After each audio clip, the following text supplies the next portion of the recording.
God is love. His nature, His law, is love. It ever has been, it ever will be. The high and lofty one that inhabiteth eternity, whose ways are everlasting, changeth not. With Him is no variableness, neither shadow of turning. Every manifestation of creative power is an expression of infinite love. The sovereignty of God involves fullness of blessing to all created beings.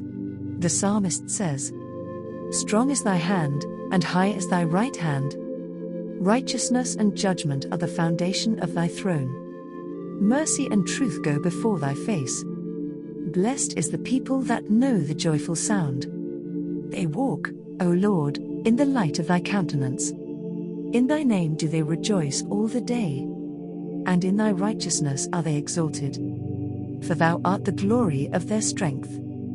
For our shield belongeth unto Jehovah, and our King to the Holy One." The history of the great conflict between good and evil, from the time it first began in heaven to the final overthrow of rebellion and the total eradication of sin, is also a demonstration of God's unchanging love. The sovereign of the universe was not alone in his work of beneficence. He had an associate, a co-worker who could appreciate his purposes, and could share his joy in giving happiness to created beings. In the beginning was the Word, and the Word was with God, and the Word was God. The same was in the beginning with God. Christ, the Word, the only begotten of God, was one with the eternal Father, one in nature, in character, in purpose, the only being that could enter into all the counsels and purposes of God. His name shall be called Wonderful, Counselor, the Mighty God, the Everlasting Father, the Prince of Peace. His goings forth have been from of old, from everlasting. And the Son of God declares concerning himself, "The Lord possessed me in the beginning of his way, before his works of old. I was set up from everlasting. When he appointed the foundations of the earth, then I was by him, as one brought up with him, and I was daily his delight, rejoicing always before him." The Father wrought by his Son in the creation of all heavenly beings. By him were all things created, whether they be thrones, or dominions, or principalities, or powers, all things were created by him, and for him. Angels are God's ministers, radiant with the light ever flowing from his presence and speeding on rapid wing to execute his will. But the Son, the anointed of God, the express image of his person, the brightness of his glory, upholding all things by the word of his power, holds supremacy over them all. A glorious high throne from the beginning, was the place of his sanctuary, Jeremiah 17:12, a scepter of righteousness, the scepter of his kingdom, Hebrews 1:8. Honor and majesty are before him, strength and beauty are in his sanctuary. Mercy and truth go before his face. The law of love being the foundation of the government of God, the happiness of all intelligent beings depends upon their perfect accord with its great principles of righteousness. God desires from all his creatures the service of love, service that springs from an appreciation of his character. He takes no pleasure in a forced obedience, and to all he grants freedom of will, that they may render him voluntary service. So long as all created beings acknowledged the allegiance of love, there was perfect harmony throughout the universe of God. It was the joy of the heavenly host to fulfill the purpose of their Creator. They delighted in reflecting his glory and showing forth his praise. And while love to God was supreme, love for one another was confiding and unselfish. There was no note of discord to mar the celestial harmonies. But a change came over this happy state. There was one who perverted the freedom that God had granted to his creatures. Sin originated with him who, next to Christ, had been most honored of God and was highest in power and glory among the inhabitants of heaven. Lucifer, son of the morning, was first of the covering cherubs, holy and undefiled. He stood in the presence of the great Creator, and the ceaseless beams of glory enshrouding the eternal God rested upon him. Thus saith the Lord God, Thou sealest up the sum, full of wisdom, and perfect in beauty. Thou hast been in Eden the garden of God, every precious stone was thy covering. Thou art the anointed cherub that covereth, and I have set thee so, thou wast upon the holy mountain of God, thou hast walked up and down in the midst of the stones of fire. Thou wast perfect in thy ways from the day that thou wast created, till iniquity was found in thee. Little by little Lucifer came to indulge the desire for self-exaltation. The scripture says, "Thine heart was lifted up because of thy beauty, thou hast corrupted thy wisdom by reason of thy brightness. Thou hast said in thine heart, I will exalt my throne above the stars of God. I will be like the Most High." Though all his glory was from God, this mighty angel came to regard it as pertaining to himself. Not content with his position, though honored above the heavenly host, he ventured to covet homage due alone to the Creator. Instead of seeking to make God supreme in the affections and allegiance of all created beings, it was his endeavor to secure their service and loyalty to himself. And coveting the glory with which the infinite Father had invested his Son, this prince of angels aspired to power that was the prerogative of Christ alone. Now the perfect harmony of heaven was broken. Lucifer's disposition to serve himself instead of his Creator aroused a feeling of apprehension when observed by those who considered that the glory of God should be supreme. In heavenly council the angels pleaded with Lucifer. The Son of God presented before him the greatness, the goodness, and the justice of the Creator, and the sacred, unchanging nature of his law. God himself had established the order of heaven, and in departing from it, Lucifer would dishonor his Maker and bring ruin upon himself. But the warning, given in infinite love and mercy, only aroused a spirit of resistance. Lucifer allowed his jealousy of Christ to prevail, and became the more determined to dispute the supremacy of the Son of God, thus impeaching the wisdom and love of the Creator, had become the purpose of this prince of angels. To this object he was about to bend the energies of that master mind, which, next to Christ's, was first among the hosts of God. But he who would have the will of all his creatures free, left none unguarded to the bewildering sophistry by which rebellion would seek to justify itself. Before the great contest should open, all were to have a clear presentation of his will, whose wisdom and goodness were the spring of all their joy. The King of the universe summoned the heavenly hosts before him, that in their presence he might set forth the true position of his Son and show the relation he sustained to all created beings.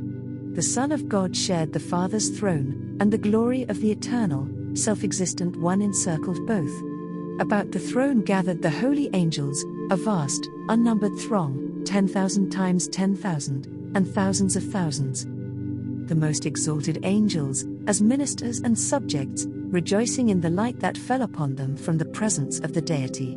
Before the assembled inhabitants of heaven the King declared that none but Christ, the only begotten of God, could fully enter into his purposes, and to him it was committed to execute the mighty counsels of his will.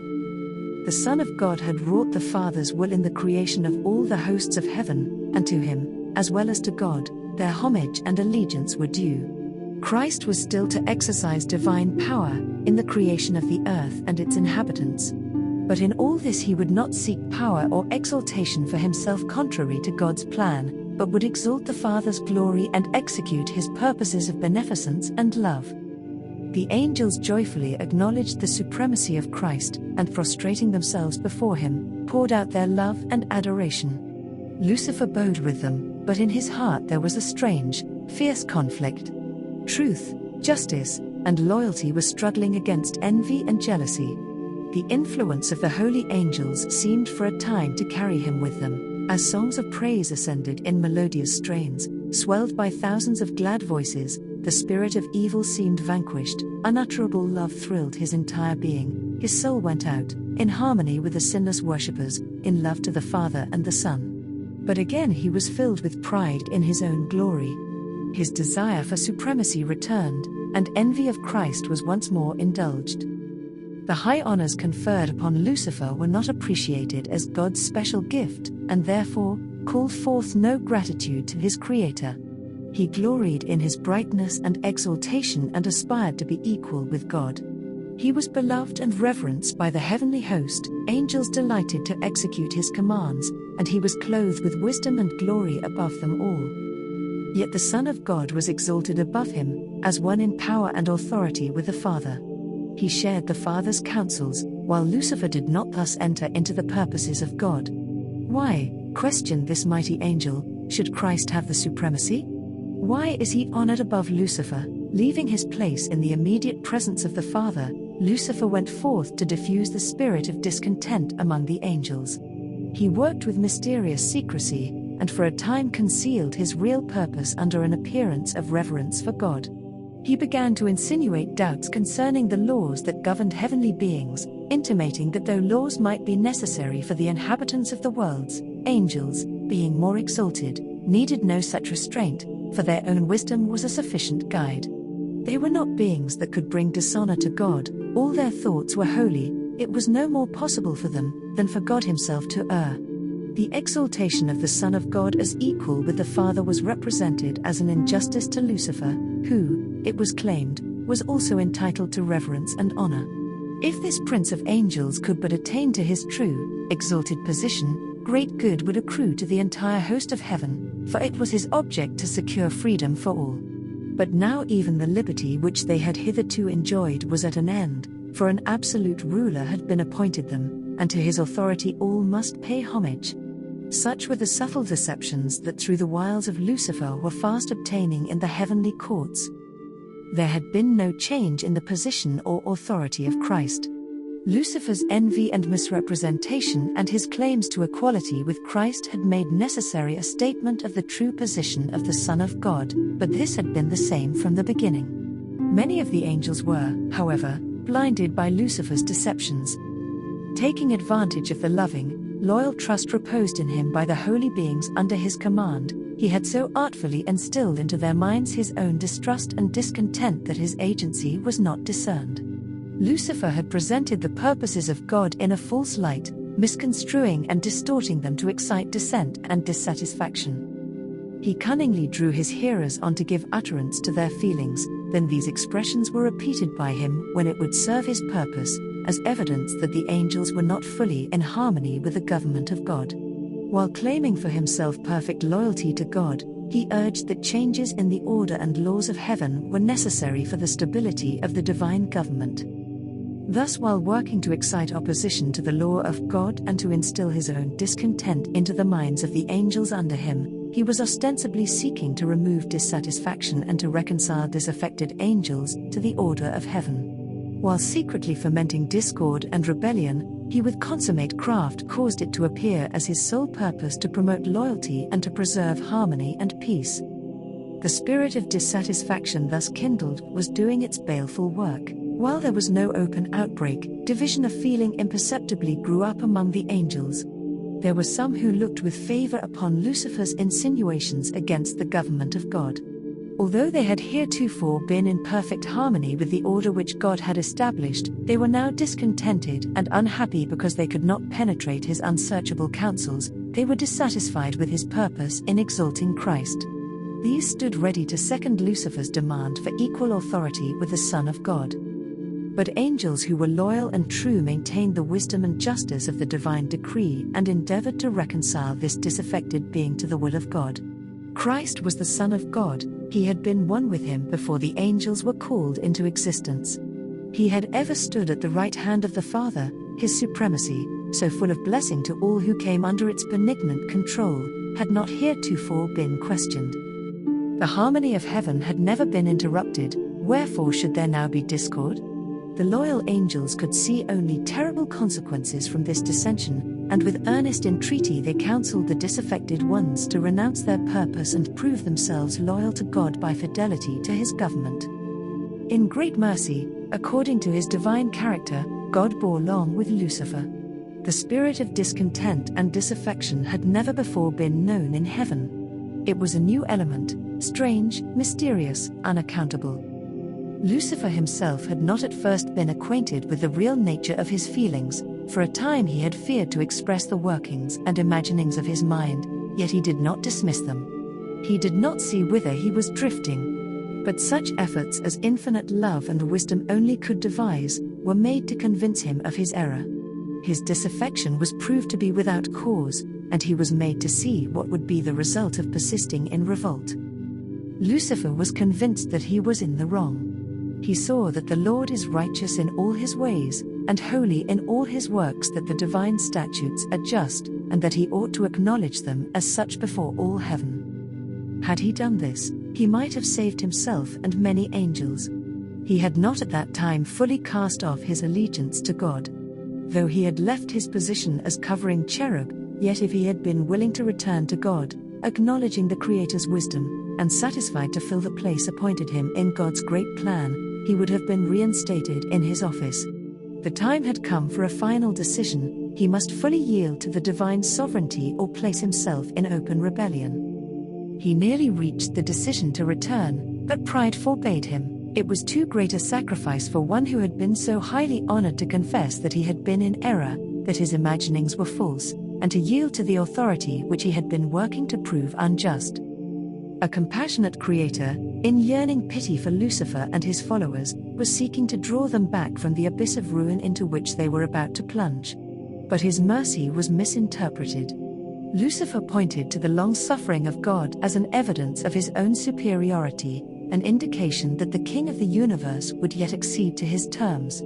If the angels would stand firmly with him, he declared, they could yet gain all that they desired. He persistently defended his own course, and fully committed himself to the great controversy against his Maker. Thus it was that Lucifer, the light-bearer, the sharer of God's glory, the attendant of his throne, by transgression became Satan, the adversary of God and holy beings and the destroyer of those whom heaven had committed to his guidance and guardianship. Rejecting with disdain the arguments and entreaties of the loyal angels, he denounced them as deluded slaves. The preference shown to Christ he declared an act of injustice both to himself and to all the heavenly host, and announced that he would no longer submit to this invasion of his rights and theirs. He would never again acknowledge the supremacy of Christ. He had determined to claim the honor which should have been given him, and take command of all who would become his followers, and he promised those who would enter his ranks a new and better government, under which all would enjoy freedom. Great numbers of the angels signified their purpose to accept him as their leader. Flattered by the favor with which his advances were received, he hoped to win all the angels to his side, to become equal with God himself, and to be obeyed by the entire host of heaven. Still the loyal angels urged him and his sympathizers to submit to God, and they set before them the inevitable result should they refuse. He who had created them could overthrow their power and signally punish their rebellious daring. No angel could successfully oppose the law of God, which was as sacred as himself. They warned all to close their ears against Lucifer's deceptive reasoning, and urged him and his followers to seek the presence of God without delay and confess the error of questioning his wisdom and authority. Many were disposed to heed this counsel, to repent of their disaffection, and seek to be again received into favor with the Father and his Son. But Lucifer had another deception ready. The mighty revolter now declared that the angels who had united with him had gone too far to return, that he was acquainted with the divine law, and knew that God would not forgive. He declared that all who should submit to the authority of heaven would be stripped of their honor, degraded from their position. For himself, he was determined never again to acknowledge the authority of Christ.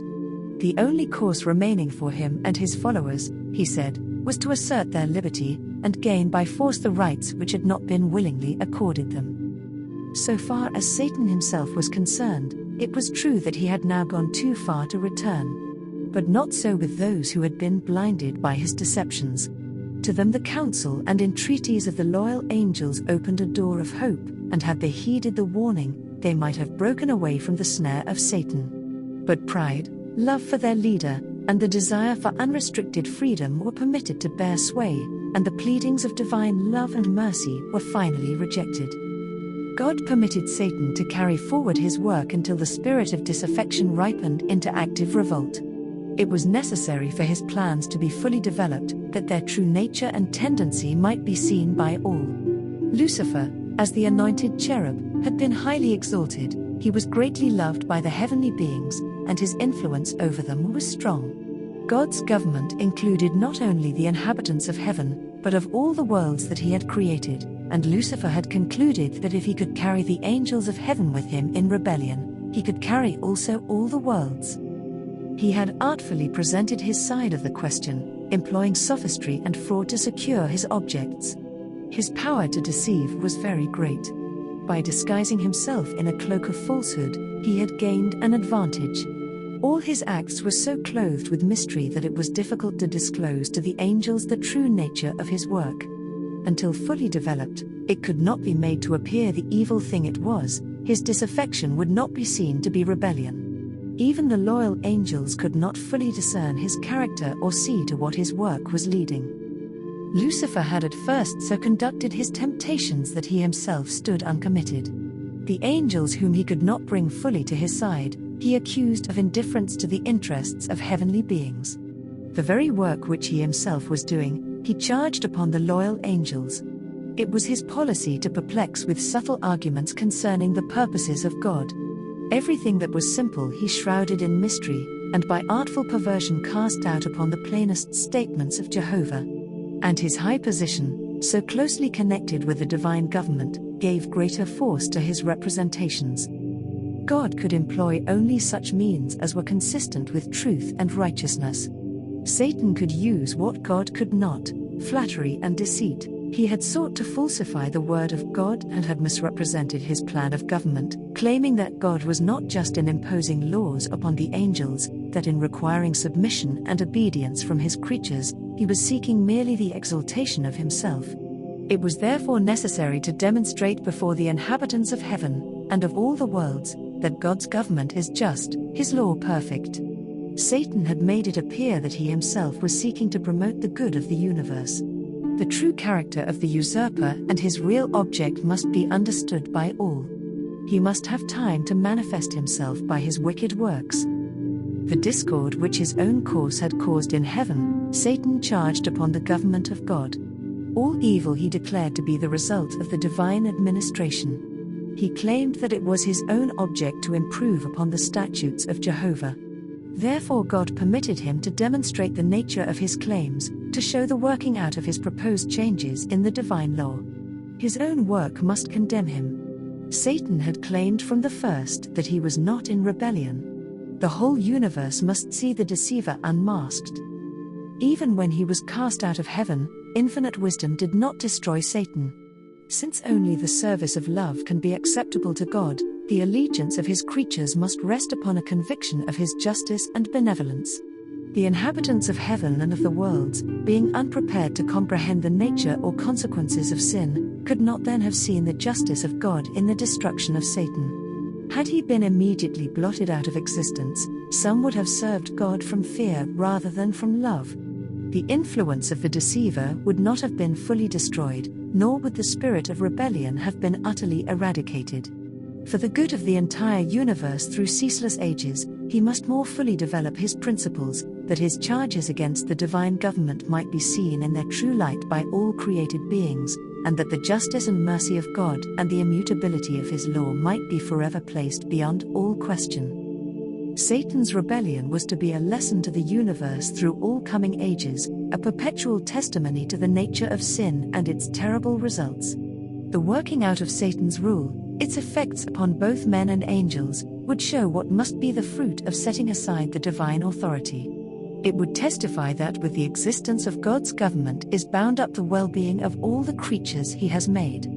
Thus the history of this terrible experiment of rebellion was to be a perpetual safeguard to all holy beings, to prevent them from being deceived as to the nature of transgression, to save them from committing sin, and suffering its penalty. He that ruleth in the heavens is the one who sees the end from the beginning, the one before whom the mysteries of the past and the future are alike outspread, and who, beyond the woe and darkness and ruin that sin has wrought, beholds the accomplishment of his own purposes of love and blessing.